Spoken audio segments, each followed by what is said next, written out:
Did you see the fucking article today? There was a thing on the CBC, and it was talking about the word freedom, and that the word freedom is being used many times by far right activists. Freedom. Here, I'll send it to you, Jamie, because this is so fucking. Canada is so fucking wild right now. It's such a like really crazy place. Here it is. Why the word freedom is such a useful rallying cry for protesters.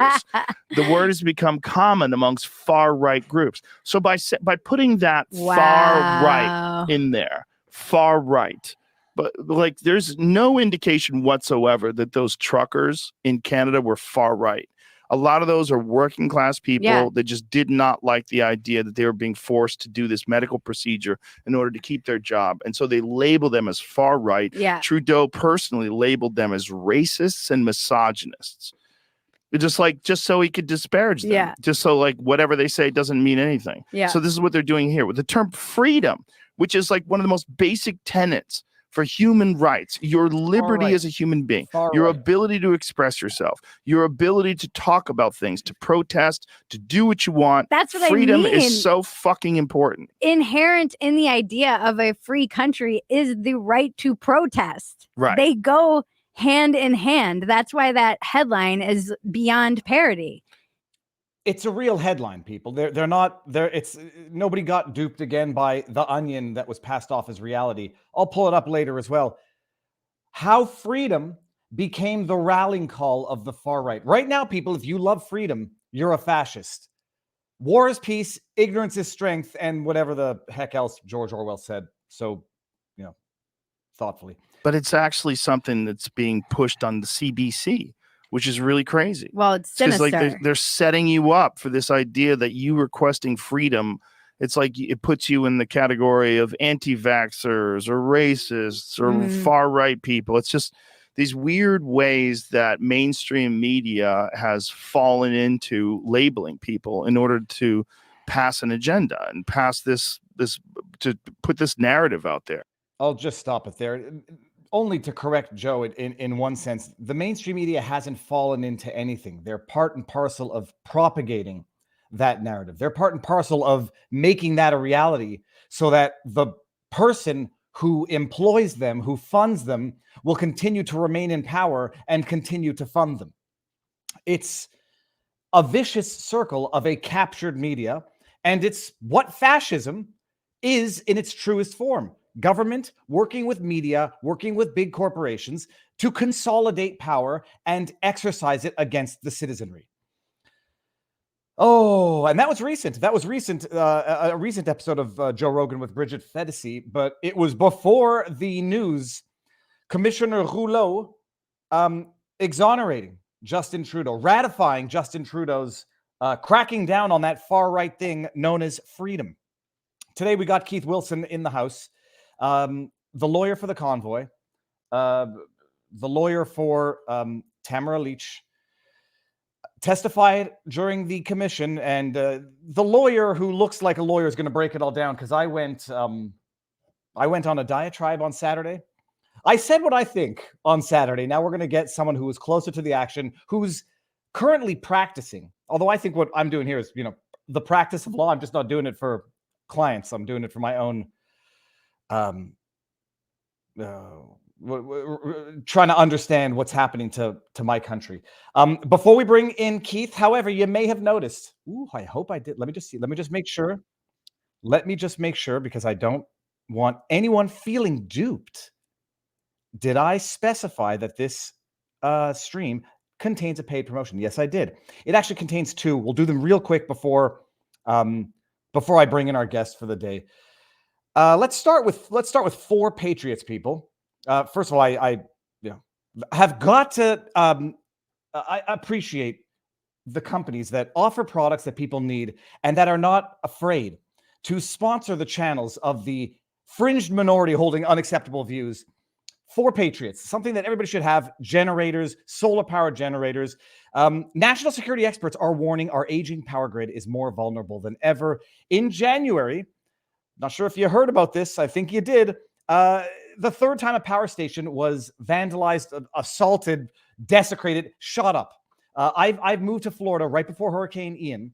I went out and got a huge diesel power generator just in case. We didn't actually lose power because the hurricane went around us, but then my parents, old, nervous people, they say, Viva, David, you shouldn't get a power generator. Those things will kill you. More people die electrocuting themselves with I don't know if they're right, but I returned it the next day, and we'll be getting a solar power generator. A blackout lasting longer than a few days, weeks, months, your life would be frozen right there. That's why having your own portable solar-powered power station is more important than ever. With the Patriot Power Sidekick, and for Patriots, you get a solar generator that it doesn't install in your house. Quick, easy, portable. You get the power of the sun. It powers fridges, a fridge, computer, cell phones, etc. It's very good. Let me see here. Make sure I don't forget anything. Not only that, you get 10% off your purchase by typing promo code VIVA. So go to 4patriots.com. It's a small, portable, solar-powered generator, powerful for your essential needs. If you go camping, it's good for camping as well. And I like to thank my sponsor. And something that's worth its weight in gold. Could be nothing other than gold itself. Birchgold.com. The other sponsor. But one day I'll have like a Scrooge McDuck room with gold coins. I'll never have it, even if I had the money. But gold. Biden administration's New Year's goals of tax and spend turn a blind eye to inflation. Are they at odds with your securing your savings? It's very easy to lose the money that you've made. You work hard for your money. It's easy to lose it. You can go buy Nortel, GM, Ford, Bitcoin, and you can lose your money, your hard-earned money, very quickly. One way to ensure that you actually, retain the money that you've worked hard to earn. Even if you stick $100 in a bank account, with the inflation in Canada and the United States, you'll lose 8-10% just by letting it sit there. Gold. For over 5,000 years, gold has withstood inflation, geopolitical turmoil, and it looks cool to hold in your hands and say, this is, a small car in my hand. You can protect your savings. Birchgold.com, promo code VIVA/VIVA. You'll get a free info kit as to how you can roll over your investment savings into precious metals. When you buy gold, you're buying gold. It's all 999% pure gold. You're buying a service, depending on who you go through. Birchgold.com. Phenomenal service. Thousands of 4-star ratings. A+ with the Business of Bureau, whatever it's called. Birchgold.com. Find out how to invest in gold. Save the money you've worked hard to earn. Promo code VIVA. You get a free info kit. And all the links are in the description of the video thingy thing. It's in the description box, people. Okay.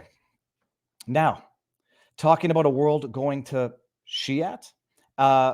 Inflation because of corrupt, incompetent regimes who are hell-bent on taking the tax dollars of the citizens they represent, shipping it elsewhere. It's nice. We're working for other people right now. We're working for other people. Opioid crisis in Canada and the United States. Mental health crisis in Canada and the United States. Justin Trudeau's found his solution to the mental health crisis. Let them kill themselves. Phenomenal. You'll save some money in the healthcare system too. The world seems to be going to absolute shite.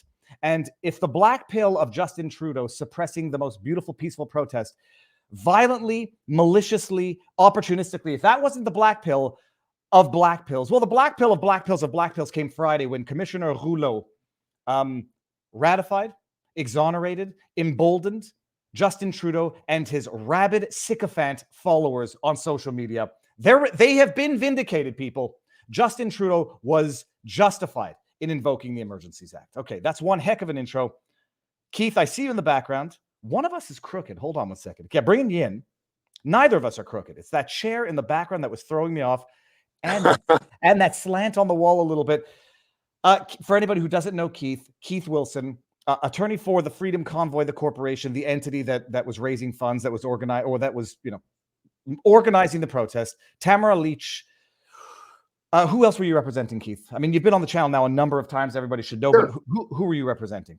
Was and am representing Tamara Lee, Chris Barber, a number of the other individual original road captains like Miranda Gazer, who is led the convoy out of Lloydminster, Alberta, and she was the Northern Alberta road captain for the convoy and a volunteer on the ground in Ottawa. She had the burner phone for the number if any truckers needed help, and the trolls got a hold of it. So she had some pretty spectacular messages in the middle of the night many times. And a number of other individuals who were the original convoy leaders. Sean Tyson, who led the southern BC portion of the convoy, southern BC road captain, heavily involved in the various logistics rooms in Ottawa during the protest, and he's been on the board ever since, as well as I'm not going to name them all, but I'll just touch on a couple of profile ones, like former Army Captain Tom Marazzo, who was a veteran of our Canadian Armed Forces for, I believe, 17 years, as well as former RCMP Danny Bulford. So the real core group, I think, is how you could describe the clients people I've been representing in Ottawa during the protests, as well as the inquiry, as well as dealing with the $400 million class action lawsuit, dealing with all the Attorney General orders, forfeiture orders, seizure orders, criminal code orders relating to the remaining donated funds that weren't already returned to the donors, as well as helping coordinate the criminal defense teams. Because remember, Tamara and Chris still have a 3-week trial coming up in September, where the Crown is seeking 5 to 10 years in jail. Yeah, well, we're going to touch on the impact of this order, not just on Canada, but on the individuals who are currently still facing charges and that civil lawsuit. Keith, before we even get started, I clarified it on Saturday. I'll clarify it again. I think it is definitively known Commissioner Rouleau is not the uncle-in-law of Justin Trudeau. I think a number of people have broken down the family connections. What looked like Paul Rouleau being the brother of Pierre Rouleau, Pierre Rouleau was married to Justin Trudeau's aunt. I think we can agree now, definitively not the same Pierre Rouleau or Paul Rouleau. So there's no family relations even extended through marriage between the Commissioner Rouleau and Justin Trudeau. So everybody should know that and not repeat that inaccurate information. There's political connections, which might be, holier than family. Are you familiar with Commissioner Rouleau's political history linked to the Liberals? Yeah. First of all, I should let everybody know that I'm not in my office with my normal setup with my high-speed internet. I'm in a hotel room, so we're all at the mercy of hotel Wi-Fi. I do have a backup plan here, Viva, to switch to cellular if it becomes problematic. So please let me know if I start breaking up. Will do. And I'm not on my normal camera, but I have never been preoccupied with the various rumors about a family relationship, because to me, the greater concern has been the fact that Mr. Rouleau was, and it's not in dispute, was the chief of staff to former Liberal Prime Minister John Turner. He's also held a number of several high positions in the Liberal government, in political type positions within government. His ties to the Liberal Party are deep and well established. We were immediately concerned when he was selected last year, 60 days after the revocation of the Emergencies Act. We were very cautious as to whether he would truly provide impartial and an unbiased approach. We planned that he would prepare, that we would be part of political theater that they created, and that his report would be a whitewash. Keith, I feel like an idiot. I thought it was a foregone conclusion that it was so egregious that at best for Trudeau, it would be a slap on the wrist, a sternly worded, we understand he had the best of intentions, but it overreached the bounds of justice in a free and democratic society. Freezing bank accounts, which tied in innocent spouses, was a bridge too far. We have the courts for injunctions. We have the courts for Mariva injunctions for seizing of bank accounts. Although he meant well and thought he was protecting the citizens, he should not have done this. And that's what I thought it was going to be, at best for Trudeau. I could not have envisioned this in my worst nightmares. Well, we did, but remember my prediction, which was wrong, was that, and here's what I think their smart move would have been. I think they've made a mistake. I think politically they've miscalculated.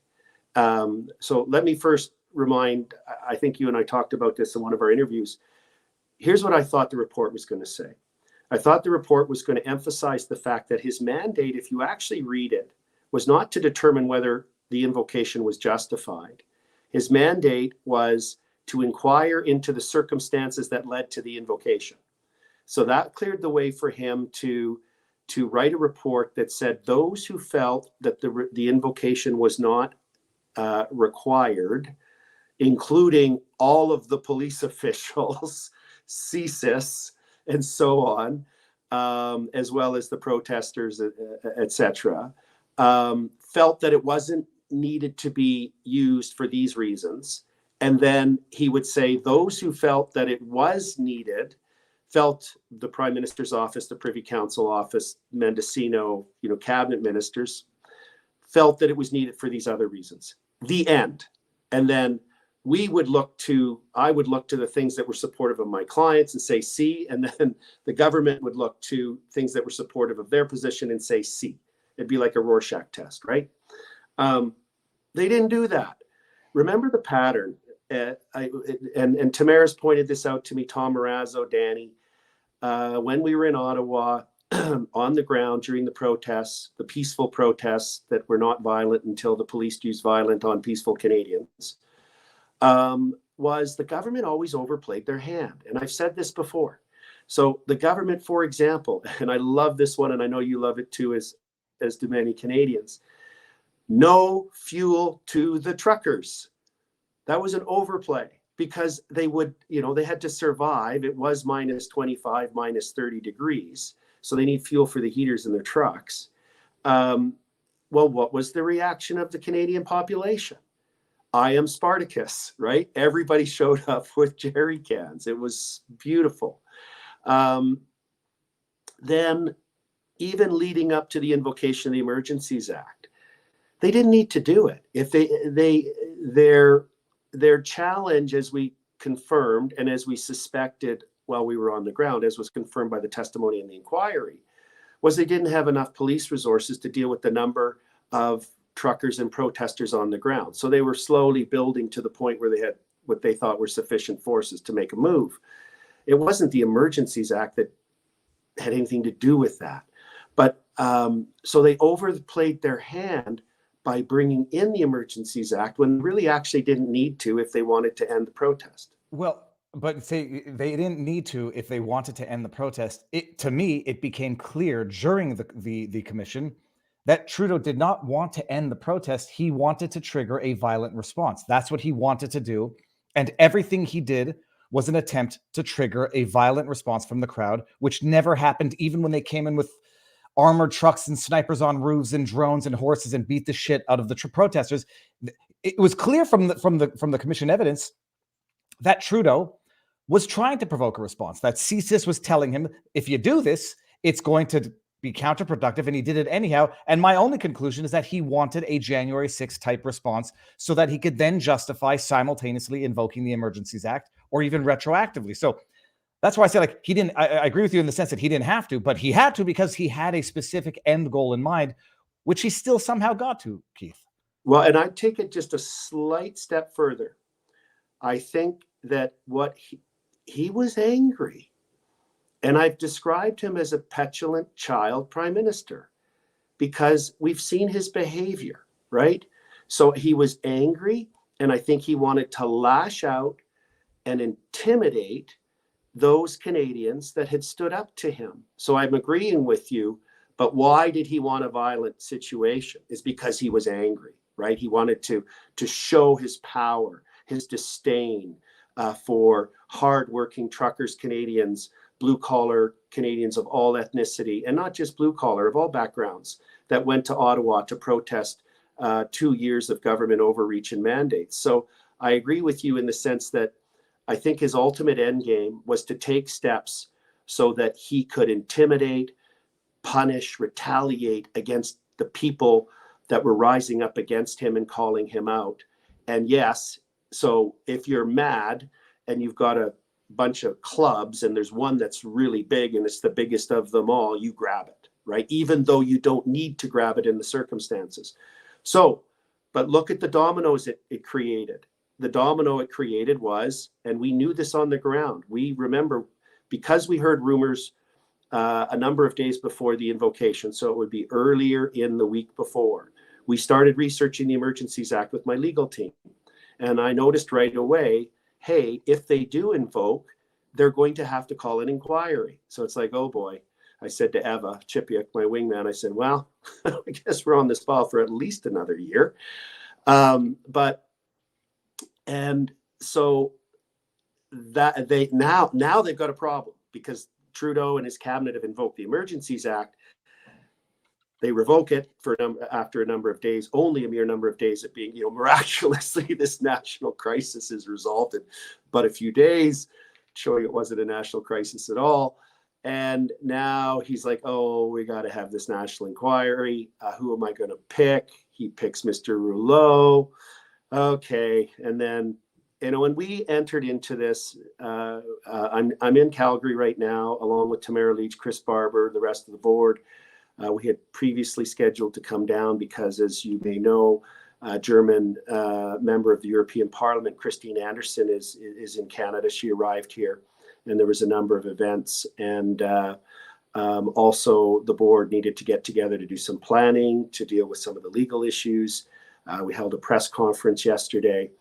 But I don't know where I was going with this. I lost my train of thought. Christine Anderson was on. She came on for a half hour Yes. last couple weeks ago. Fantastic person. Okay, so actually, one last question about this subject before we go on over to Rumble, and I'm going to play a video just in case anyone forgot about it. Rouleau, not a family relative.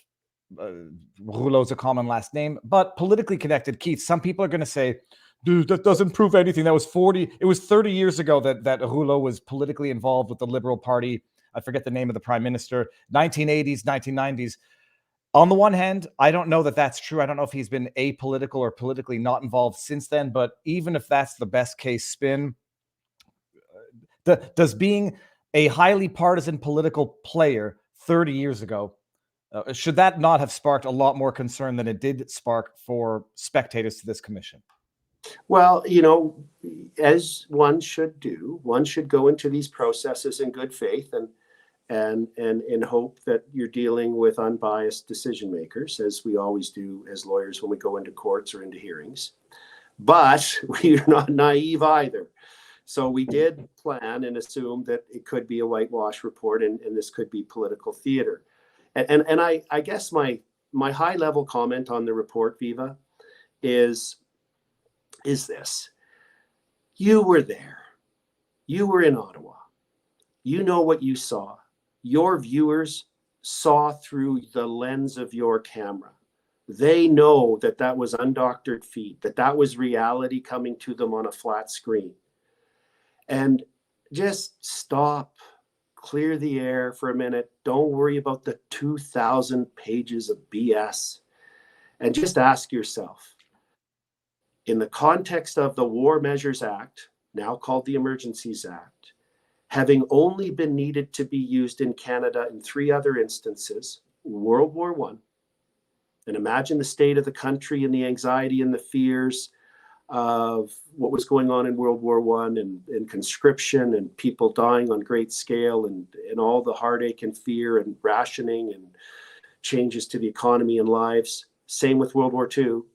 And then the FLQ crisis, where there was bombings, kidnappings, and murders.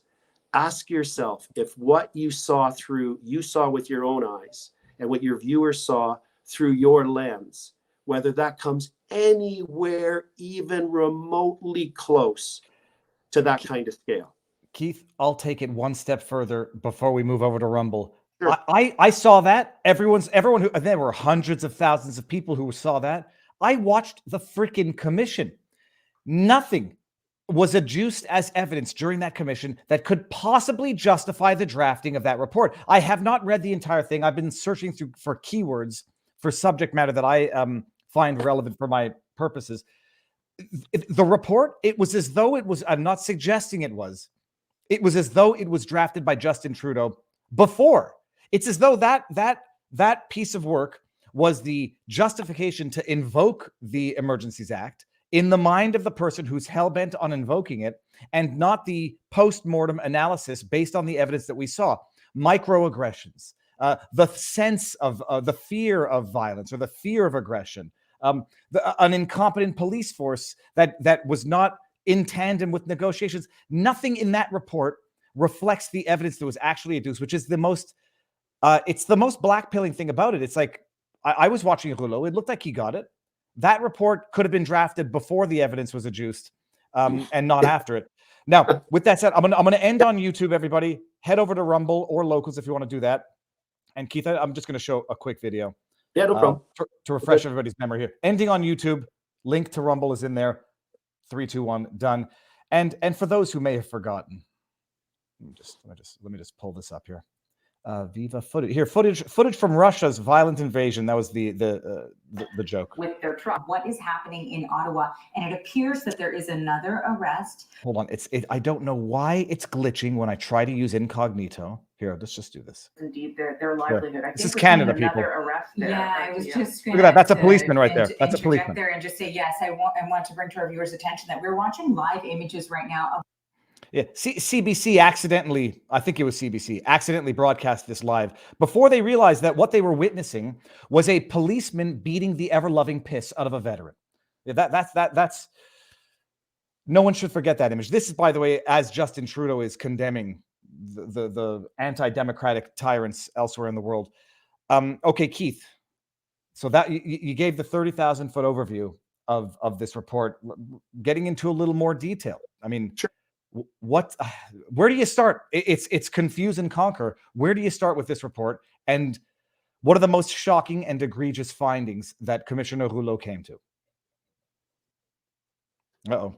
Well, the list is long, and Okay. I think what you've already indicated is that it's the great disconnect between the clear evidence that came out in the inquiry by the witnesses and how they distilled it down in the report. That's just the problem here. And I know I'm still staying up at the higher level, but for a moment, I think, if you want somebody to read something, make it a page. If you want someone to not read something, make it 2,000 pages. If someone is going to read it, confuse the hell out of them. Take them every which way. Like Andy Lee from the Andy Lee Show, she's already started going through it and she's tracking all the contradictions, like the contradictions throughout. It's clear that this thing was written, and I'm not surprised, by a whole group of people. It was probably 10 drafters or 15 drafters, and they all had their little sections, and they were all probably told what the style was, and they were given a voice to try and mimic. And away we go. I just think this is a big smoke screen. It's a big, you said it, you combined some words together a minute ago. That's exactly what it is. It's a distraction. That's what this whole report is. It's a distraction to get us arguing about details that are irrelevant, because I come back to the base point, is we all know that, no, as I've said in some of the interviews I did on Friday, no reasonable thinking person looking at the base facts can come away with the conclusion that the circumstances warranted the government stripping Canadians of their civil liberties, overriding charter rights, removing the rule of law, removing due process, allowing the government to arbitrarily seize your personal bank account and your business bank account. There was nothing going on in Canada that warranted that level of authoritarian reaction by the Trudeau Liberal government. And there's nothing that Mr. Rouleau can write in his report that will change those base facts that so many Canadians know from watching live streams, from participating in the protests themselves on a grand scale. So I think the government has overplayed its hand.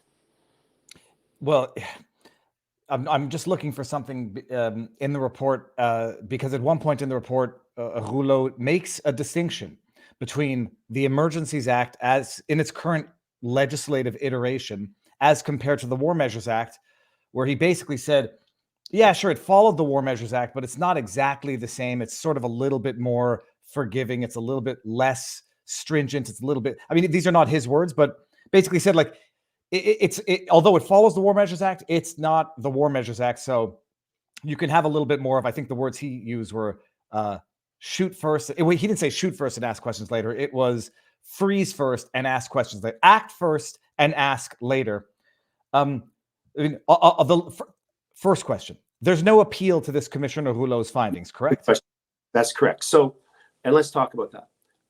So yes, because it's a commission inquiry report that's laid before the House of Commons, all parliaments in Canada, provincial as well. That's it. That's the end of it. So we can't do a judicial review. We can't appeal to any body. It's over. However, remember, as you will probably recall, that immediately after the invocation, back on about February 16th or 17th of last year, a number of groups, including the CCLA, the Canadian Civil Liberties Association, the Justice Center for Constitutional Freedoms, and others, filed judicial review applications in federal court saying that the legal requirements for the government to invoke the Emergencies Act were not met, that the legal threshold was not met. That case is proceeding. It's in federal court before Justice Mosley. It's scheduled to be heard in May. We had some procedural motions a number of months ago. Brendan Miller's on that case, by the way, and has been from the get-go. And we had made an application to get some of the evidence from the inquiry into that case. Our motion was extremely broad and it was denied, but some of the other applicants were able to get a number of key documents from the inquiry accepted in evidence in the judicial review. So judicial review is a separate process in law where if you feel a government decision has harmed you or is unreasonable and wrong, or is without legal authority, you make an application to the courts, federal court in this instance, on that basis, and you ask that the decision be declared unlawful, illegal, and it be struck. So if it's still in place.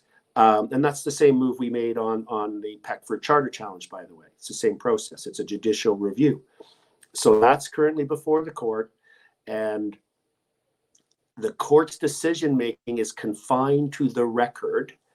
And so the court is supposed to go like this and pretend it doesn't see the Rouleau report. So it'll be interesting to see what comes June, because it's probably when the decision will come out, as to whether or not the federal court will say that the legal requirements were not met. It's a much more technical analysis, as you can appreciate as a lawyer. So we've still got that going on a separate track. And all three of the cases, maybe a fourth one that I'm not remembering, they've been consolidated. So all of the legal organizations challenging the invocation of the Emergencies Act on legal grounds have been consolidated in one case and will be heard together, much like happened on the Peckford case. And then if it's the case that the federal court strikes down and declares that it was not legally invoked, that's when the lawsuit. Sorry. I know. Hey, come on. Yeah. Oh, let me guess. You're specially authorized by the mayor of New York to sell me a bridge, the Brooklyn Bridge. Yeah. No, but Keith, like, first of all, I mean, just to remind people what happened with the Peckford Charter Challenge, the federal court comes in and says, well, the government paused those measures, so moot, even though you've been in court for 9 months, so bugger off. And in this case, although I understand that the federal court in a judicial review is supposed to look at the file and the file only, I do presume nonetheless that they can take judicial knowledge of certain facts, prior decisions. And in this case, why would it not be judicial knowledge that Rouleau ratified what Trudeau did? Fair point. I'm not trying to be naive. I haven't offered a prediction. I'm too nervous to do so. I mean, and I've explained this to you before, like, why did I bring all these different cases?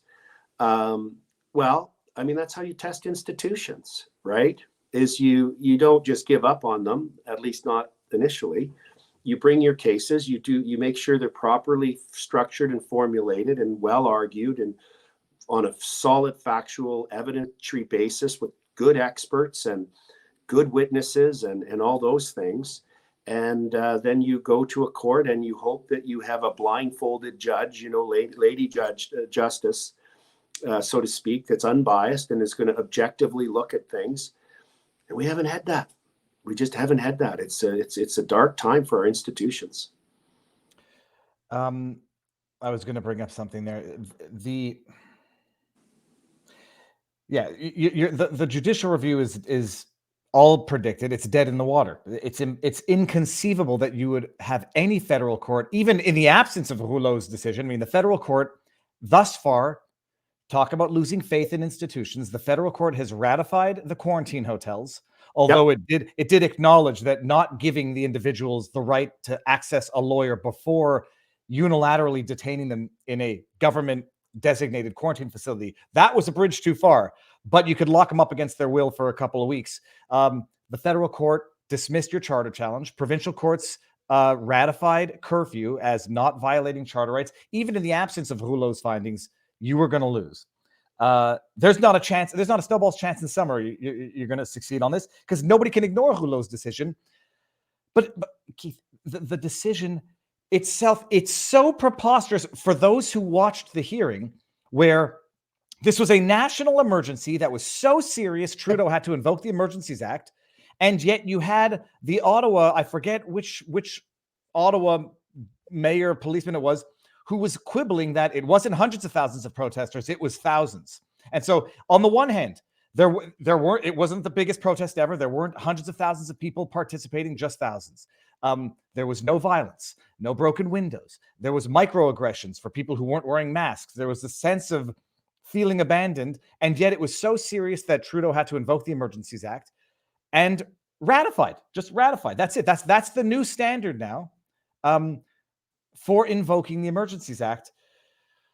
Oh, I had no question. I just had to get that off my chest. But it's terrible. There's nothing that we should be feeling good about right now. I get that. 100% trust me. I get that. It was so let me just illuminate something, what happened here. So I'm down in Calgary right now. Friday morning, I was in a business meeting for my other clients downtown when the report got released. So I got back to the hotel, came into a room similar to the one behind me. Tamara Lee was there. Eva Chipiuk was there. Chris Barber, a number of the others, or Chris hadn't arrived yet, but a number of the other board members were in there. Ryan and Miranda. And there was a lot of crying going on. And it had the same feeling like going into a room when family assembles after an unexpected and tragic death of a family member. There was a tremendous sense of loss. All of us knew that the chances of Rouleau condemning the government's actions and saying, come on, man, you shouldn't have done this, were like so slim, but they were still there. There was this little glimmer of hope. I suspect even you had this little sliver of hope that maybe he would do the right thing. So I thought it was impossible that he come to this decision. Okay. And even more so after the evidence was adduced, but I became a little more nervous listening to the policy debate the week after the evidence, because then Rouleau was entertaining discussion that I thought was on its face outlandish. But we saw the evidence, Keith. Like, we saw it in real time. We saw incompetent government, lack of communication, a malicious Trudeau who was provoking the crowd, provoking the protesters through lack of engagement, escalation. I was at a loss of words. And when you say like, it was like watching someone die. I say it's like watching William Wallace in the end of Braveheart getting drawn and quartered. This is what I feel like I've witnessed with respect to my country. And Keith, look, I didn't want to mention it earlier, but it's a reality now. And you've sort of alluded to it. Tamara, and I know people were crying, but not out of their own selfish reasons. I'm sitting here thinking, well, geez Louise, as far as the civil lawsuit goes, this emboldens Zexi Lee. As far as the prosecution of these non-violent mischief charges, well, holy shit, the chances of Tamara Lee Barber, all of these other people getting acquitted or having the charges dropped, well, that's gone out the window as well. And I don't think Tamara Lee is crying about her future prospects. I don't think she'll get sentenced even if she's found guilty, but the chances of the charges being dropped or being found innocent just went down radically. Agreed. I'm not wrong. Okay. No, but she wasn't crying for herself. And I think we've already figured out her personality and her character. She was crying for Canada.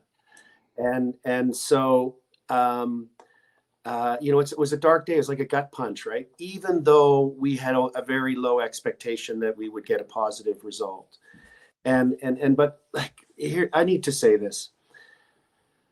The smart move for the government would have been to do what I said and go right up the middle, to have Rouleau go up the middle. Right now, Canadians who are concerned about what just happened here are going to have to say, okay, do we just give up? Or is this yet another example that this country is so badly off track? Because the implication of this decision, and you fully get it, that's why you're passionate about this, is that Rouleau's saying that when you look at his recommendations, not only was this the right thing to use the Emergencies Act for, it should be made more easy to use for future protests. Are you kidding me? Like, this is Canada. We're supposed to be this true north, strong and free. We have charter rights of peaceful assembly, section 2D, right? We have the charter rights of free expression, 2B in the charter, section 2B. This is crazy.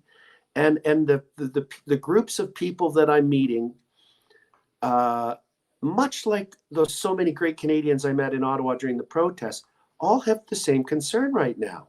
And that's the future for their kids and their grandkids. Is this the type of country where we are condoning and blessing extreme authoritarian action of violence against peaceful citizens, of this economic warfare, this economic incarceration by mere whim of politician? If they don't like what you're saying about them, they can freeze your personal bank account and just knock you out of society and your business bank accounts. I don't think Canadians are going to stand for this, to be honest. I think this is an overplay, and I think there's going to be a strong reaction. Well, Keith, this is my other call it a fear, and not a fear hiding a wish. This is my fear. Everything Justin Trudeau has done along the way has been an act of provocation to get a response that would justify further escalation of his own draconian, tyrannical. This seems like the next step in that. Keep ratcheting it up where people, at some point, people in the chat here, they say, and I say, don't say it. I don't entertain those ideas. The only solution, you can't fight your way you can't laugh your way, or you can't vote your way out of tyranny. This feels like the next escalation in the provocation of Canadians. They wanted a militia. They wanted a militia so badly, they had to fabricate one with Diagolon. Yeah. They wanted violence so badly to justify this that they had to manufacture and fabricate the violence. This feels like the next step. Take away anyone's reasonable prospect of freedom. Because right now, there are only two solutions, one of which is not a solution, and that is the violence. The only other solution is, all right, elect a government who's going to come in and amend the Emergencies Act. Bring in a Poilievre who's going to run on the platform of, I will amend this so that this never happens again. But Keith, my black pill of black pills is that people seem happy with this. The residents of Ottawa, the snooty snobbery from elsewhere in Canada that had no idea what was going on there, but for the CBC, are happy with this. And now Pierre Poilievre, who sort of went all in a little late in support of the convoy, he's going to get lambasted and demonized to the point where his prospects of ever getting elected in a Canada where the media is captured by the Trudeau government just went down exponentially. And you have people voting in their own imprisonment. They don't realize it. And meanwhile, those who oppose it, too many of them might only see one alternative, which is not an alternative, but it seems that that's what the government wants. Tell me I'm wrong, but tell me I'm wrong. You're wrong. Now tell me why, because I think you're lying. What is the solution, Keith? And I think, honestly, that was easy. Tell me I'm wrong. You're wrong. But let's dig down into that a bit, okay? Because there's a bunch of really good big pieces in there.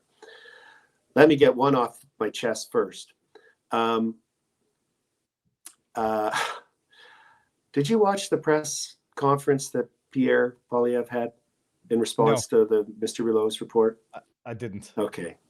Well, don't yet, because I can tell it may not be good for your well-being. Here's what he said. He talked about the great Canadians that traveled to Ottawa to protest in Ottawa last year, because under the Trudeau Liberals, the cost of rent has doubled. The cost of a mortgage has doubled. The protesters in Ottawa were protesting the fact that the cost of living is so high under the Trudeau government. I'm mimicking here, or at least trying. That 30-year-olds are stuck with no future and having to live in the basement of their homes, or of their parents' home, because of Trudeau's economic failures and the high cost of living. And I'm sitting there going, wow, I met a lot of people when I was in Ottawa at the protests. And I do remember the odd one saying, in addition to the reason they were there, this guy's really screwed up the economy too. But it wasn't like, I don't remember, I saw mandate freedom or freedom mandates, on trucks and end mandates. I don't remember saying bring interest rates down on trucks, stop inflation. Well, he's pivoting. He's being too, I don't know if some people aren't familiar with this expression. I don't know if you are. Too cute by a half. Too cute by a half. It's like, come on, man.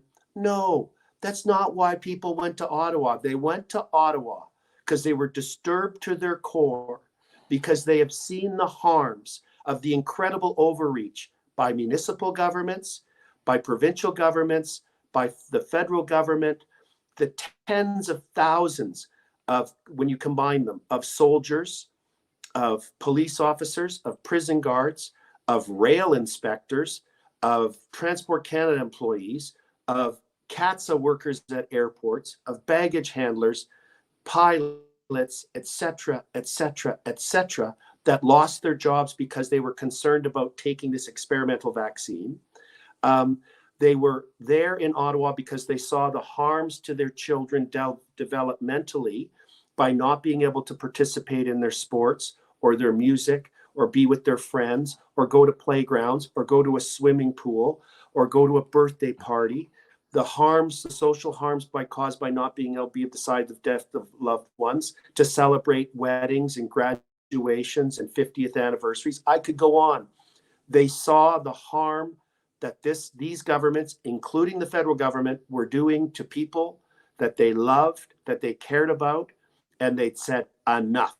And they were situationally aware, and enough people had done their own research, and they saw the corrupt practices of the public health authorities, of the medical associations censoring doctors, and I could keep going. This bizarre judicial notice that our courts started to take of anything related to COVID in the absence of any evidence, like they destroyed the concept of judicial notice. That ended up turning out to be, in fact, false. They were taking judicial notice back in the day that the shot prevented transmission. I mean, it was things they took. All the things, like it's just, you lose track now, right? Of all the things they got wrong, but they took judicial notice of it. Even though people and other lawyers, including myself, were prepared to provide evidence to show that there was no basis for you to even accept it as a fact, a finding of fact, let alone give judicial notice, because notice means you never have to prove it again. They take, just for your listeners, judicial notice is a big deal. It used to be. So, for example, if I don't have to prove in court, let's say in a traffic car accident case, right? And the guy says he was blinded by the sun. I don't have to prove that the sun sets in the west. The courts have taken judicial notice that the sun sets in the west, right? Something fell off an apartment building that was under construction and hit somebody in the head. I don't have to prove that gravity exists. You follow me? It's that base. It's that base and that rare. Everything else you got to prove. So the fact that the courts took judicial notice that the vaccines were effective, that the vaccines were safe, that masks were effective, that there was a need and there was no risk for disputing spouses in a divorce where one wanted the kid to be vaccinated and the other one didn't, and forcing that kid to be like it was travesties all over the place. So why did I just go down this rabbit hole? Those were the reasons everybody I met was in Ottawa. The curfews in Quebec, all that madness, right? So Pierre comes out on Friday afternoon and says, seeming to praise the protesters and acknowledge their goodness, but misdescribes the reason they went as nothing to do with COVID, nothing to do with mandates, as being about their concern about Justin Trudeau's failed economic policies and the cost of living. And I'm like, we actually joked, Crown Prosecutor, if you're listening, joked that maybe we should start an inflation convoy. Like, come on. So I'm disappointed that Pierre did not hit this head on and address the core issue. And I'll say this, I did not hear that press conference, and I know that it's going to piss me off because one of the things I've been saying about Pierre is that his support for certain issues comes out when he feels politically safe to come out with that support. I'm not selling the PPC on anybody. In fact, I might be deterring people from the PPC by saying this. Maxime Bernier was always against it before it was popular to be against it. He was against certain policies which are unpopular in the very riding in which he lives, calling into question the equalization payments in Canada. It's not very popular in Quebec because Quebec is the biggest recipient of equalization. He is either principled, stubborn, or wrong, depending on who you are, but he doesn't change his position based on the political tide. Pierre Poilievre, wasn't pooping on Aaron O'Toole when Aaron O'Toole was being an idiot, bearing a hole for the Conservative Party. He came out in support of the protesters when it was cool and politically opportunistic to do so. And now that it just got shut down and he knows that he's going to eat crow from the media, from politicians, he'll be called the individual that supported extremists, supported a protest that was so violent and so bad, it warranted invoking the Emergencies Act. And like a true political coward, he has to now not backpedal, but sidestep and say, yeah, I supported the protest for inflation, not for that radical purpose. Yeah, it's true to form with Pierre. I'm just surprised. I'll see. Did he bring out the coin and show you how much has been shaved off the coin for inflation? That's a joke. No, he didn't. But yeah, he still has an opportunity. But so why did I take you to that? I think that's a miscalculation. I could be wrong. He's clearly afraid, and his advisors are telling him not to embrace what the Freedom Convoy stood for, even though we all will recall that he clearly embraced it, as did Leslie Lewis and Barber, was it? There was another one. When the leadership review was on for the CPC, for the Federal Conservative Party. And in fact, the lead contenders were in a competition amongst themselves as to who was the bigger supporter of the Freedom Convoy and Canadian protesters who were protesting government overreach. And the number of times he said, freedom, freedom, freedom, we're going to restore Canada, we're going to make it the freest country on earth. Do you remember all that stuff? I know. I'm going to find it while you, yeah. It's pretty bad, Viva, that I'm having to ask you, sir, whether you remember it. It means he hasn't said it for a long time. So what the hell happened? What happened? And I'm not sure. I got no inside scoop on this stuff. Frankly, my view and my experience is, and it's a positive thing I'm about to say, and it's borne out by experience, is my experience is that most politicians and political parties are a whiteboard. There's nothing on it. And all they want is power. Fine. They want to be in political office so they can make the decisions and they can have the fancy offices and the ministerial cars and have everybody call them the honorable and the honorable this and the honorable that, and then they feel wonderful about themselves, right? Great. Well, if enough Canadians, or if enough voters, it doesn't matter where you are, if the voting system is solid or solid enough, then what happens is if enough people articulate a view, articulate a position on a topic, the politicians that want to get elected will start to compete amongst themselves as to who's a better champion of that topic. Okay? I've done it before in my past where years ago, around 2010, I got into a big battle with the provincial Conservative Party because they'd gone to the left. They were bringing in these anti-property rights laws. And we had 3 political parties in the province at the time. I launched a province-wide campaign, town hall meetings. It was before all this technology. Oh my God, if we had this technology back then, I wouldn't have driven the tires off my truck. But what ended up happening, it was hilarious. I remember laughing my head off.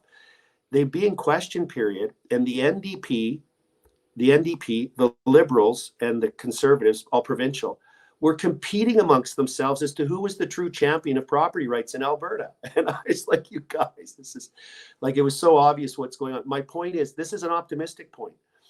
So I think that let me just pause before I tell you the optimistic thing. Like, I remember when we were in the inquiry, it must have been, and I meant to get a chance to research this before I came on with you, and I am going to research this, and I'll maybe send you an email with what I find. So I'm going to speak conceptually, and I'm in the absence of specific dates. What happened was, I think it was about halfway through, and you may remember this, a poll came out and said like 70% of Canadians thought the invocation was justified, right? And I'm like, oh, well, that's interesting timing. Well, then a few weeks ago, another poll came out saying, 63% of Canadians expect that Mr. Rouleau will find that it was justified. Well, what I found out was, when I researched this, they conducted the second poll at the end of the week that they released the first poll. Okay? So you're some, 65-year-old person who still has a tube TV with cable coming into the back of it, and you're watching, and you got a landline phone, diddle-a-ling, hello, and you see on the news in this particular week, on the Tuesday, supper time news, 72% of Canadians think the invocation was justified. Phone rings on the Thursday. Hello, sir. I'm with so-and-so polling. We're conducting a poll. I have some questions for you. It will only take 3 minutes. Oh, sure. Okay. And he parrots what he or she hears from that poll. And then they hang on to it, and they use it in this tactical political chessboard, and they release the results of that second poll just before Rouleau's report's coming out. Pause for a minute. You will have seen and talked about, I'm sure, those scientific experiments they have done, and they've replicated them over and over. There was one, it was on Twitter, I found a couple of weeks back. And there's these university students sitting in a lab, and all but one of them are in on it. And they put 3 lines up, vertical lines, or they have a vertical line, and then they have one that's bigger, one that's shorter, and one that's perfect. And the one that's perfectly matches C. And they go through the group, and it's the fourth, there's 5 of them, and the fourth guy is the actual thing, and the rest are actors, right? They go to the first one. Which line is identical to the sample? And they all, the first guy says the wrong one. The next guy says the same wrong one. The next guy says the same wrong. You look at this guy's face, he's like, what are you talking about? Obviously it's not. So he tells the truth. They go to the next guy, and he also gives the same wrong answer. Then they do it again immediately. They put another one up. It doesn't take long before that the true person actually gives a knowingly wrong answer because they want to be part of the group. They don't want to stick out. They don't want to go against the flow. They want to be part of the beehive, right? And that's well established as a reality of our condition as human beings. And the liberals are, I want to say an F-bomb, I won't, are effing playing us. And the perfect example of it was that example I gave of in the start of a couple of weeks into the inquiry, they do a poll and they release a poll that says 73% of Canadians think it was justified. They poll a few days after with a similar question, catch the people who are sitting at home, still have landlines and still have cable to the propaganda tube. You see where I'm going with this? Oh, well, Keith, so they keep playing us. And now you said there's people that. Uh-oh, hold on. You froze up there. I think you're good now. Yeah, you are too. So repeat. Okay. No, I was going to say, well, before you get there, I remember those polls. I also remember I think the sample size of the poll, or the polling, what's the word I'm looking for? The polling group was like 1,000 people, from which they then deduce 70% of Canadians. I can't find the tweet. The tweet that I did find right now is this one. This was back when it was cool. When in January, at the height of this protest, it was cool to support the protest politically because it looked like it was going to win. Pierre Poilievre, this is January 31st, 2022. Hold on one second. Yeah, that's the protest. Just chalked with hundreds of cheerful, peaceful, salt of the earth, give you the shirt off their back Canadians at the trucker protest. They choose freedom over fear. Yeah, they're there for inflation, Pierre. And the real dramatic ones, and people will remember this, was during the campaign when he stood up and he talked about freedom and government overreach and all the same things that was the essence of the values and the concerns and the aspirations of the tens of thousands of Canadians who heroically lined the highways in sub-zero temperatures for hours and hours waiting for the convoy to cheer them on, and the many tens and tens of thousands of Canadian heroes, truckers and Canadians who went to Ottawa to protest. So he's playing this game right now. But you made another point, and it was, I'm not trying to put words in your mouth, but I think you're indicating that there's a percentage of our population that was highly skeptical that any good of this, and they're at their wits' end, and there's some that have some very extreme thoughts.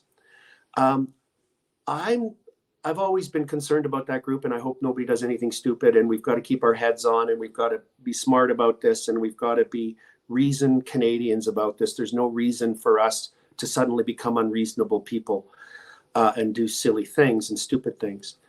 However, that's not where my eyes focused right now. There's a bigger group, I believe, and I could be wrong about this, but I think there's a much bigger group that it's this quiet group that has started to become engaged over the last 2 years. The number of people, Viva, I have met who are very, very awake, and they tell me they never paid attention to politics. They never voted. And this will be a middle-aged person. Or they rarely voted, or they just always voted a certain way because their dad or their mom always voted a certain way and their family always, and they're not anymore. They're like, oh boy, this stuff matters. So I think there's a group that's so awake and seen how bad everything is and has been from the get-go that this will be affirm their view that the whole system's just busted, right? But I believe there's a bigger growing group of Canadians that are like, no. This is not right that a government should so easily be able to freeze someone's personal and business bank accounts. And I don't know if you've seen the data on, assuming it's accurate, the polling. The largest demographic that was apparently concerned about the Emergencies Act was not like if you had Venn diagrams or a bar chart. The largest group it was not people who thought the COVID mandates were wrong and overreach and authoritarianism. There's people out there who got 4 boosters, thought COVID was the new plague, everybody was going to die, thought the government handled it great. They might even be mad that the government still doesn't have masks and didn't close schools for longer, something ridiculous. And they didn't support the truckers and they didn't support the protests, but they say, you know, that I don't like the idea that the bank can or the government can freeze my bank account. So they've really opened up a very large group of people, I believe, that are thinking about the future of the country and how badly off track we are. And I think some of them were hoping that the Rouleau report would come out and send the message to bring things back into more control and normal and check and balance. And now they're like, uh-oh, this is not good. This is actually going to make it easier for a future government to do whatever the hell it wants to its citizens if the government doesn't like what the citizens are saying about the government. That's not cool. Well, you're more optimistic than me. The other part of hive mind that I think might be more at play now is that there were a lot of people who are now going to feel very empowered to jump on what they perceive to be the winning side. They're going to support Justin Trudeau. They're going to feel vindicated in their hatred and resentment for the anti-vaxxers. They're going to want to double down on covering up what they might subconsciously feel to be their own mistakes. But now they think they're on the winning side. Pierre Poilievre, like a turncoat political coward that he is going to have to pivot whatever support he publicly offered because of how it's going to come back and bite him in the ass right now. And others feel absolutely helpless. And I want to bring up one part of the report. I mean, I'm going back to Andrew Lawton's highlights of it. Andrew Lawton, is this it right here? Just talked. Okay, no, it's this one right here.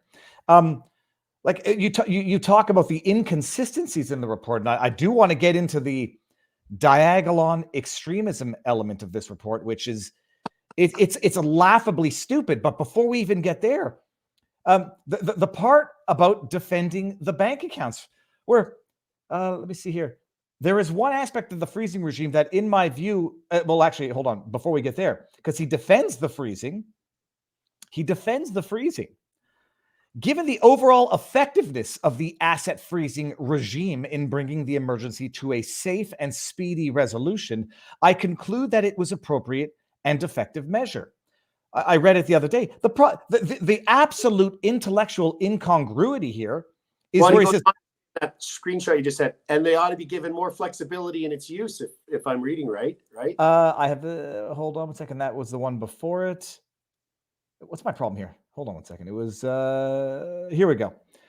I can see it was appropriate. As I have found, there ought to have been mechanisms providing for flexibility in the application of the regime and for the unfreezing. Yeah, but the thing here is the words effective, appropriate and effective.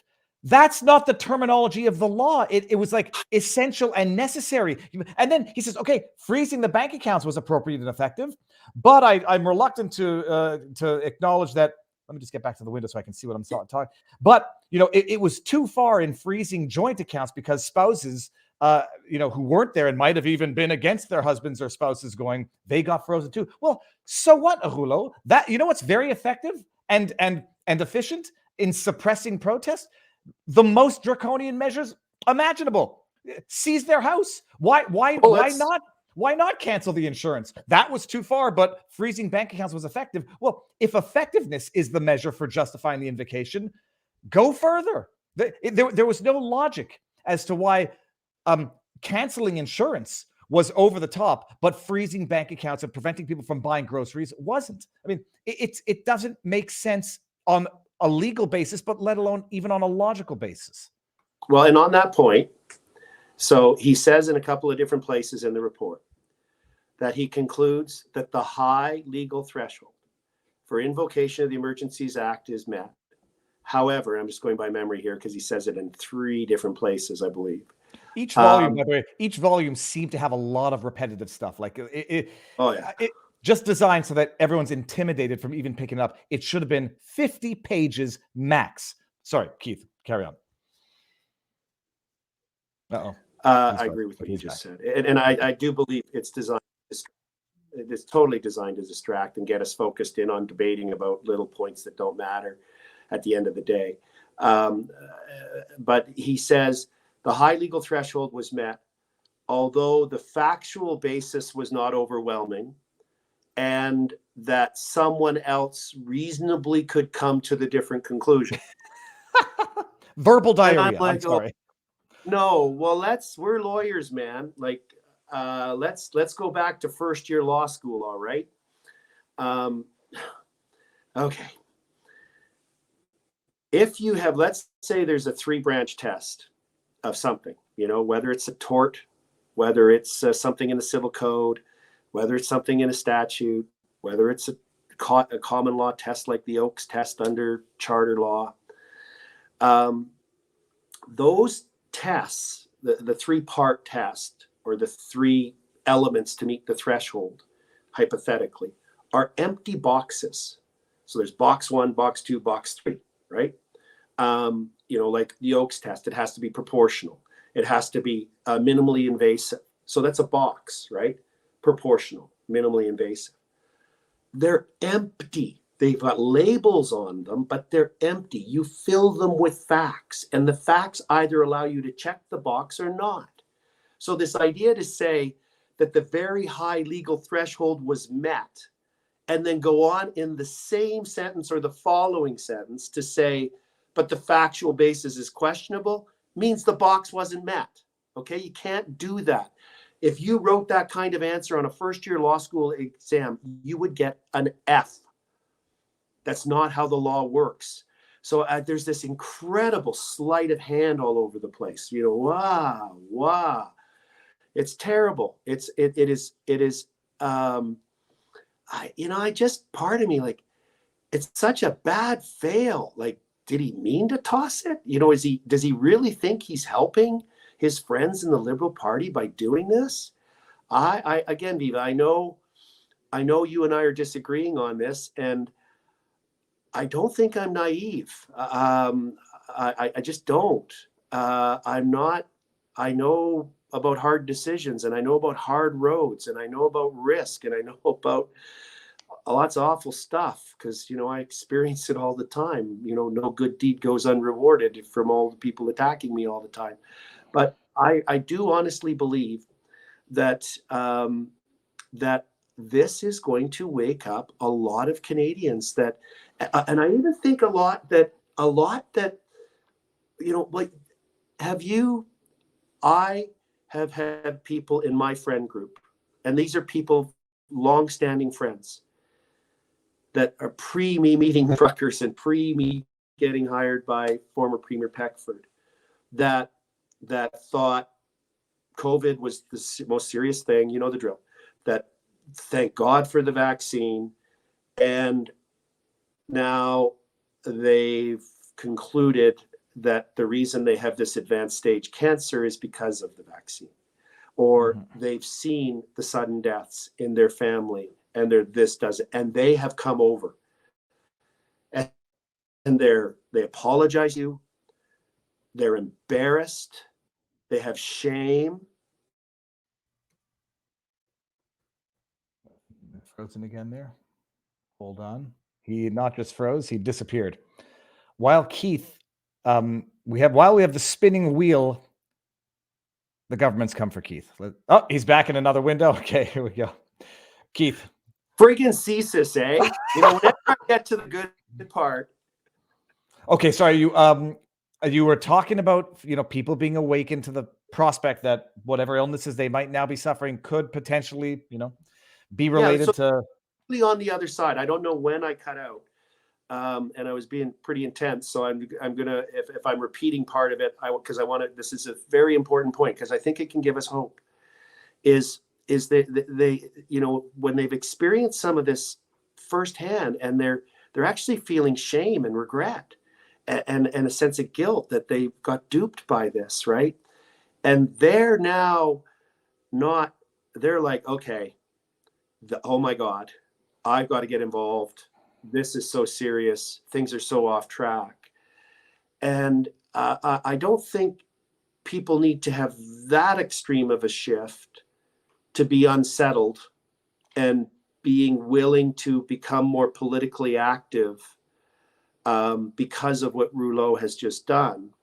But there's both of those groups of people. So I was given a goofy example of my history here in Alberta, where I was fighting the government over property rights, and how all the political parties on every end of the spectrum were competing with themselves as to who was the better champion. The reason they did that, I believe that politicians have these weird antennas that we can't see, and I think it's connected like down into their ego, and it's how their ego gets food. Is you can vibrate them, and if you vibrate them, they'll do exactly what you want them to do. And you vibrate them by enough people talking about an issue, just like we saw Pierre do last summer, when enough people were talking about the loss of freedoms in Canada, how we're no longer the true nor strong and free, how we've slipped into this authoritarianism, and how it seems like we're going to keep going that way with the climate alarmism and slipping into digital ID and credit scores and all this, what I'm talking about, right? And so I really think if enough people reasonably, rationally, articulately express what aspirations they have and make absolutely clear which policies of a government they will support with their vote, that they will support with their voice, that they will support with their donation dollars, that will start to vibrate those stupid antennas on these politicians' heads and feed their egos and go, oh, wow, great, I can get power now if I just come out and say, Canada slipped into authoritarianism and elect me and I'll take it in another direction. That's what we need. And again, call me naive, but I do, it's worked before. I think that's the superpower of democracies. We have new challenges because of things we've seen particularly happen down in the United States with the election system. So it's like, oh, what kind of chessboard are we on here?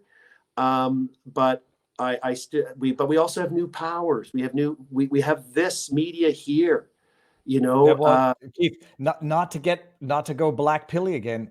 You have this media here for now. Wait until Bill C-11 comes through. Wait until Bill C-11.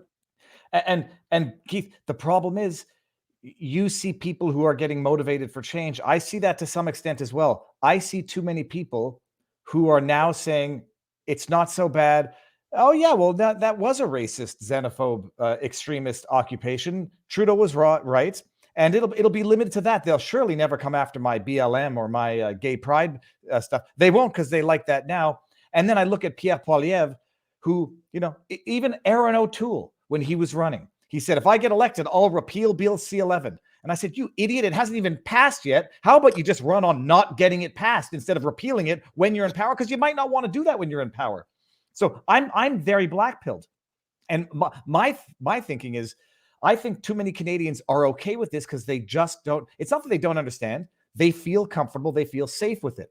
I think the way to get this to the international limelight, so that internationally Canadians then say, well, hold on, if the rest of the world thinks this is dumb or bad or tyrannical or too much part of the NWO, the WEF, whatever, you get like Americans talking about it. I'm going to try to, make sure that Steve Bannon, they were interested in the protest at the time.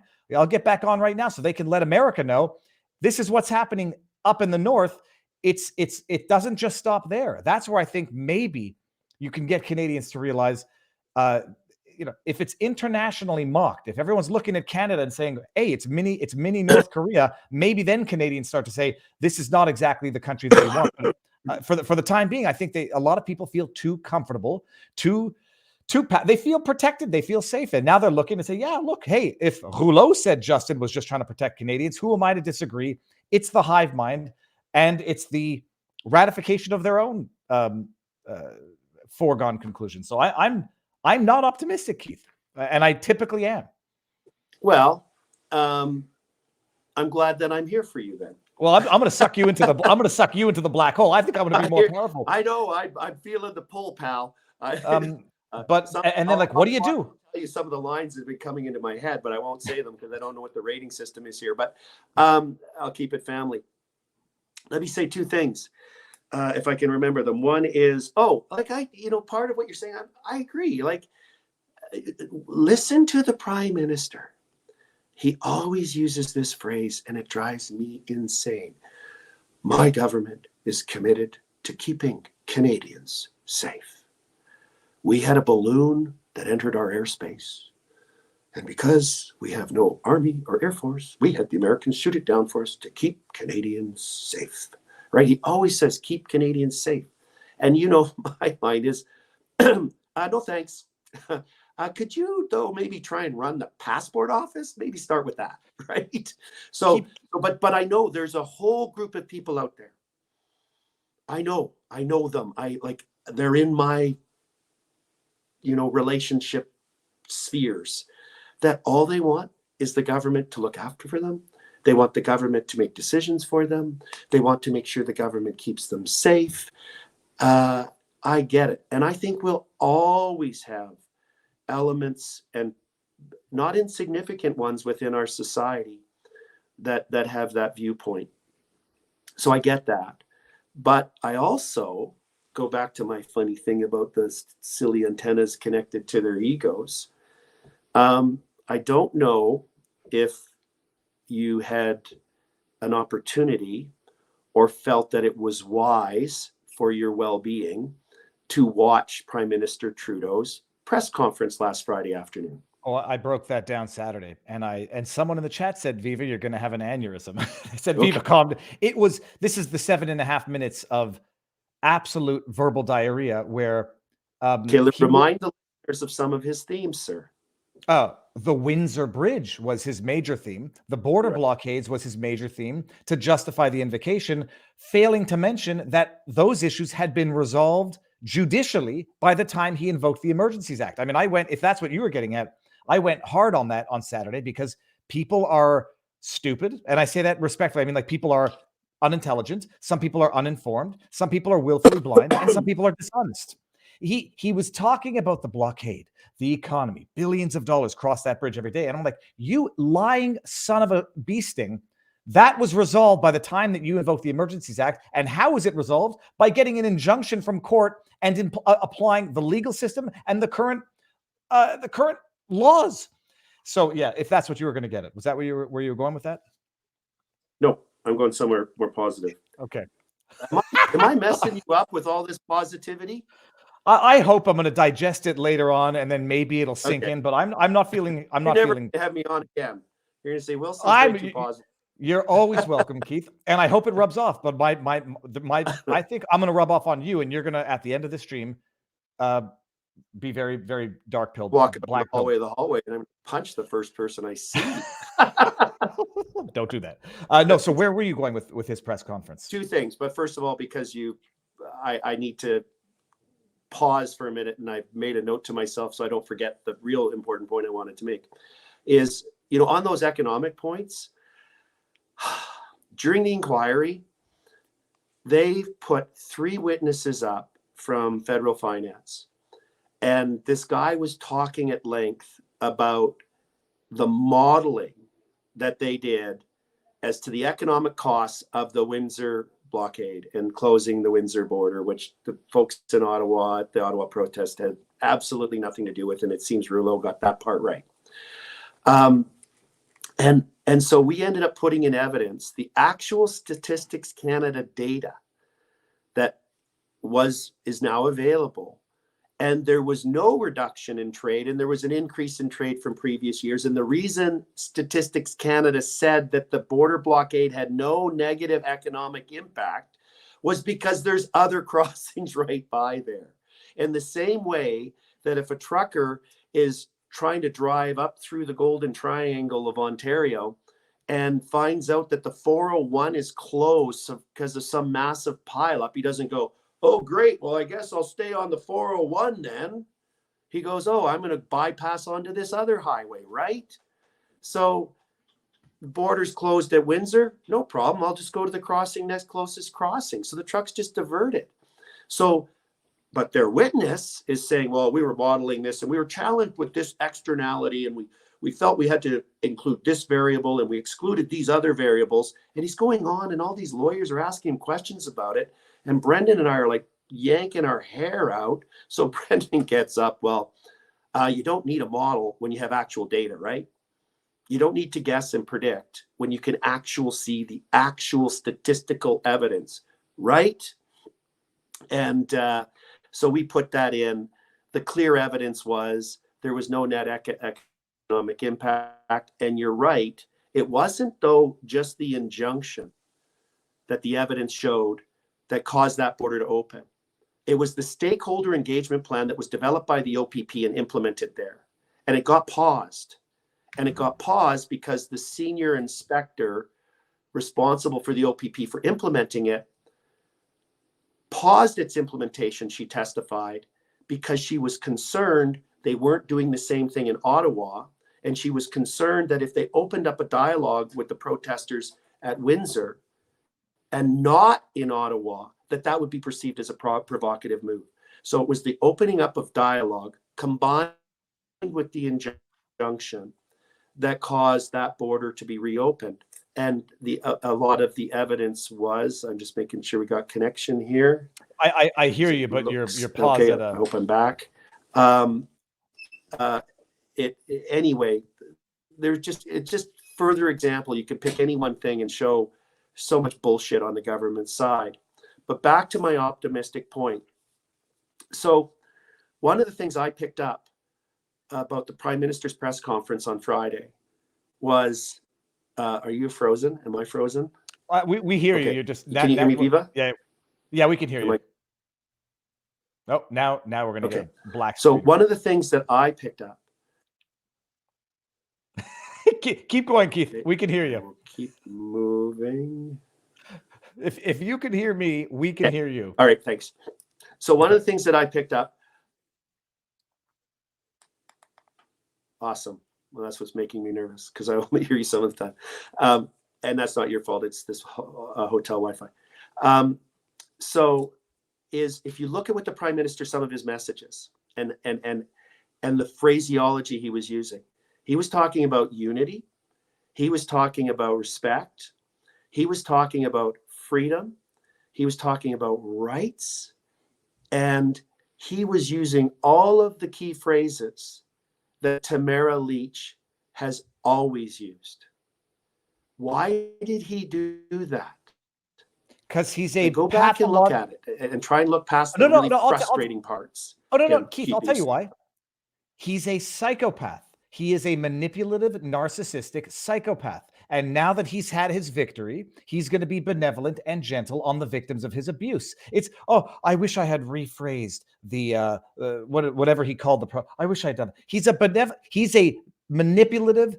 If he's not borderline personality as a diagnostic, he is a narcissistic, manipulative psychopath. That's why. And now he's got his victory and he feels emboldened by his abuse. So he's going to show benevolence and kindness to the victims of his abuse. Wow. Yeah, no, I'm not making my point clear enough. I agree with everything you just said and more. Okay. My point is that he was using the same messaging that Tamara and the other freedom fighters have been using, because I think he and his people know it is a concern of Canadians. Canadians are concerned about the divisiveness. Canadians are concerned about what's happened to our freedoms. And it goes to my point that those little antennas are vibrating, right? That he's feeling he needs to co-opt and take over the messaging, so that if you're a Canadian and you're concerned about freedom and you're concerned about unity and you're concerned about respect and having respect for others, you need to vote for me, the Liberal Party. You see what I'm saying? Like, I don't say this naively. I say it based on my own experience where it's worked before against what seemed overwhelming odds. And I do believe that at a very practical level, yesterday I was asked to go on to a Twitter space, which is a very interesting forum. It's quite fascinating, these Twitter spaces. They're quite intimate. And because you can't see anybody, it's all voice. There's something interesting there that I'm trying to get my head around. It's a new, I don't think it's going away. I think you're going to see more and more of them. In any event, I was asked to go on one with Eva Chipiuk and Andy Lee And I don't know if you know of this fellow, but his name's Jerry Ritz. He's a well-known person in Western Canada. He's a former federal minister of agriculture in a conservative government. He's former MP. And so we were having a discussion about similar things we're talking about here. And, you know, I said, somebody asked him a brilliant question. It was Dan Knight, the host. Brilliant question. He asked him, as a former MP and cabinet minister, what was it that people did, constituents, voters, that caused him to change his mind on a policy issue? So what is it, as a former cabinet minister and a member of parliament, what techniques and tactics did people use to cause him to change his mind on a policy? And he explained, it's simple. It's you use every opportunity to communicate. You send an email, you send a letter, you use social media, you request a meeting. We talked about very specific things. I had a mentor in my life who was a former member of parliament. And he said, the most important thing you can do on a letter to a politician, the most important thing is the CC line. The CC line on the bottom. He said when he'd get all the letters come into his office as a member of parliament, and somebody's writing about something and there's no CC on it, he would put it to the side and it would be get to later. If there was a CC on it to the party leader, to another MP, to the opposition leaders, he would read that, because he didn't want to go into the parliamentary cafeteria and have that member of parliament come up and say, did you see that letter from John Smith from Stettler, Alberta about X, right? So lots of practical things Canadians can do. You know, we can be angry and we can have despair, or we can say, no, we're not going to take this. We're going to fight for the future of our kids. We're going to fight for the future of our country. And you reach out to every elected official and you share with them your views. Jerry said too, he said at this point about long reports, he said, I read the letters that were one page. He said, especially when he was a cabinet minister, if it was more than one page, it went to a staffer who synthesized it down to a paragraph, right? So one-page letter to your members of parliament, to other members of parliament, CC'd to a few of them. And then Jerry said what would happen is one of them would get a response from one of the people, and then people would write to him and say, I got a response from your colleague. How come you didn't respond, right? So stimulate those antennas, man, and really tell them what you feel without shouting at them and calling them names, as much as I really want to shout at them and call them names, and explain the values that are important to you. Because at the end of the day, they want two things. They want three things from you. They want your voice. In other words, they want you saying, yes, that's the dude. This is the party, right? They want your dollars, your donations, and then they want your vote. And you control those things. You do, no one else. So that's what we got to do. And call me naive, no problem. And I know you're not doing that, but you're challenging me, as I want you to, as everyone should. I'm calling you too optimistic, but I'll just say one thing. Absolutely above and beyond, calling names, I still think it's the wrong tactic.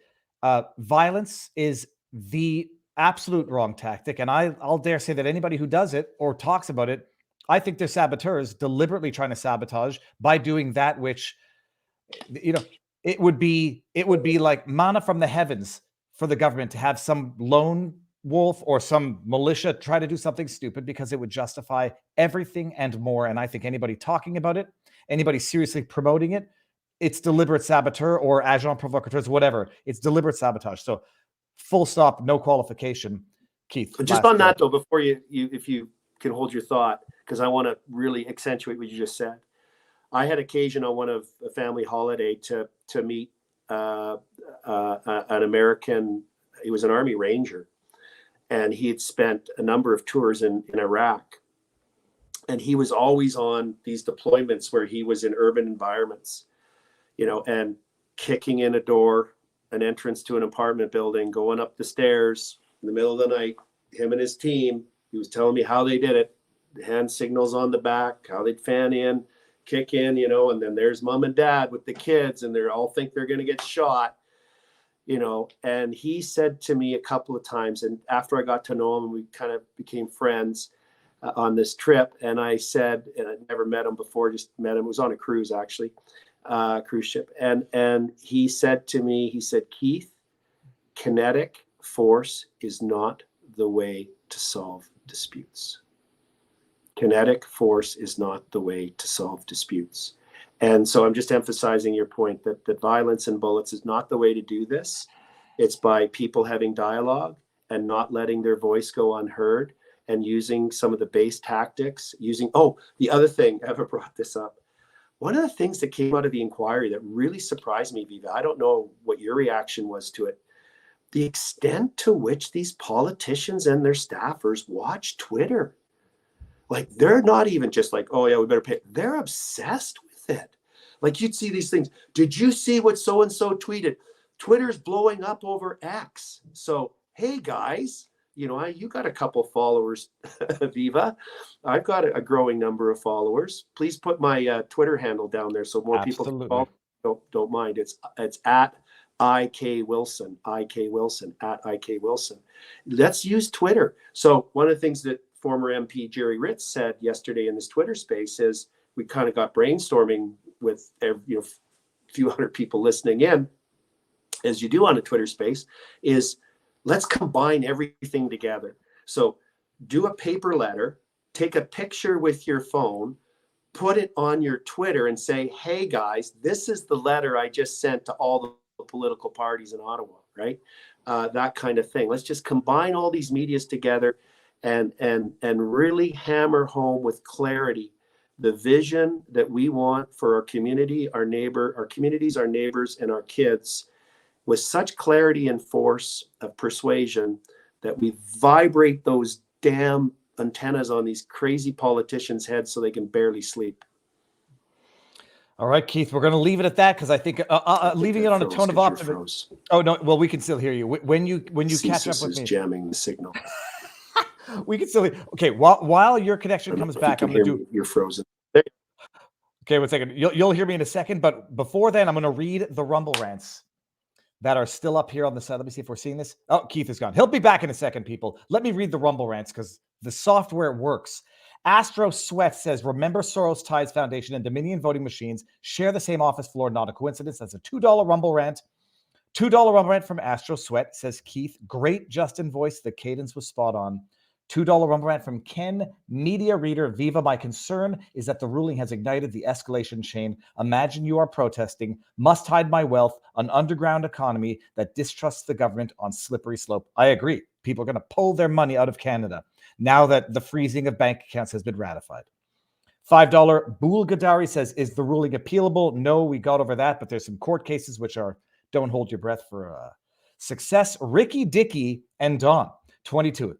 Says the government investigating the government is like the police investigating the police. I'm sincerely amazed you, Viva, really thought this would be anything but a sham. I think there's a lot of people pretending that they always said it was going to be a sham. Now that the sham result has come out, I won't apologize. I thought it was so clear in fact and in law, and even more so after the hearing, that I think this is an outrage, and I don't think anyone was predicting this level of buffoonery from the beginning, because if they did, they predicted it with inaccurate information. Anyone who predicted this was a foregone conclusion from the beginning, you might have made the right guess, but it was not based on the 6 weeks of evidence that actually was adduced during this hearing. And after that 6 weeks, I said, there's no way the judge is going to say it was justified. I was wrong.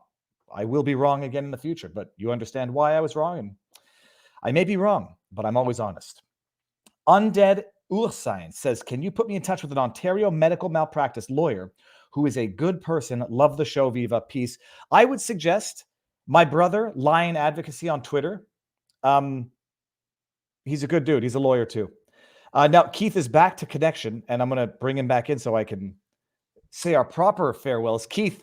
I switched to cellular, so it'll make it a little harder for the hotel. Well, I at this point, I think we should end it on a good, optimistic note. I had a couple of questions on other issues, but I think maybe we'll just save that for another stream. Sure. The Chinese money infiltration into the election, as per a Globe and Mail report. Maybe we'll talk about that later. But I think no, I think, look, you've left us on a positive note. The commission's report is a load of crap. You know, Diagolon, Patches, and Coots, distant from Ottawa, but yet sufficient to warrant Drug concern. goats, the general, man. You know that drug addicted psychotic goat's gonna Yeah, what's his name? Philip? Plant. Philip. Yeah, Philip. Philip. It's Of course it's Philip. Philip's I the think general. the way out of Well, this. you know that Diagolon was in a war with Circlon, right? I know it now. I know it now, No, Keith. Circlon. It's just like Buzz Lightyear, evil Emperor Zurg, right? It's the whole idea that, yeah, because if you've got a line, well, the opponent's can't be a line, it's got to be a circle. So yeah, that Diagolon was created to fight Circlon. It's a parody. And it's a joke, Keith, and I think the only way that Canadians make an overt effort, a willing attempt to change, is when they get sufficiently mocked on the international scale, and when Joe Rogan starts off a show viewed by however many tens of millions of people, talking about how Canada has weaponized the term freedom, although it's been done in the States as well. That's where change comes from. It comes from shame and it comes from external pressure, not from self-gratification. That should give us hope. I know we're going to wrap, but that should give us hope. Not just are we seeing through this, like if it's the case that, you know, and sometimes people from a distance see things you don't see when you're in the middle of things. I get that. But clearly others are seeing that things are so badly off track. We are being constantly manipulated, and we know that it's going to go off the scale worse if some of these bills finally make their way through the lawmaking process, and there's no indication they won't. Mm-hmm. So it's really time for Canadians to have that hard discussion with themselves.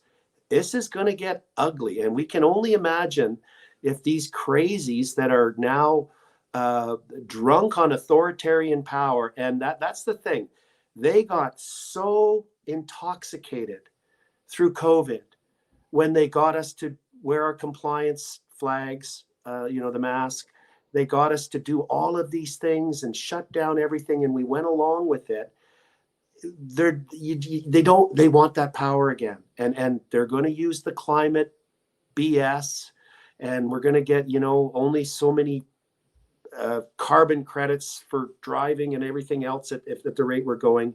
And I really am optimistic that enough Canadians are saying, nah, this sounds really dystopian to me. I'm uncomfortable about this. I'm fearful for my kids. And I guess I got to stand up and take a stand. I've laid out some practical things that people can do. And I really appreciate you having me on. And I apologize for the technology glitch. Done is better than perfect, Keith. And it's the substance and not the form. By the way, hold on. Let me just show this to everybody here. Speaking of, I got a neon light. Oh, cool. So the only problem, it was cheap, but that's not the problem. The problem is neon on white is invisible to a camera. So I got to put up a black backdrop so that it actually can contrast against something. So we'll be working on the studio, but done is better than perfect. And we're here for the content and not for crystal clear microphone on whatever this mic is. But Keith, thank you very much for taking the time out of your day. Wish my best to Tamara Leach and everybody. And we'll do this again sooner than later because there's going to be other stuff to talk about. So whenever you have time, you're always welcome. Thank you, sir. And I'm going to pin your Twitter handle, IK Wilson. Go follow him because it's good. Keith, stick around. We'll say our proper goodbyes. Everyone in the chat, thank you very much. Tomorrow, I'm live in studio with Paul Figueiredo, and we're going to be talking about Brazil. Now I have to go do some homework on the Brazilian situation, but tomorrow's going to be live in studio at noon. So stay tuned for that. Keith, stick around. We'll say our proper goodbyes. Everybody, enjoy the day. Peace out.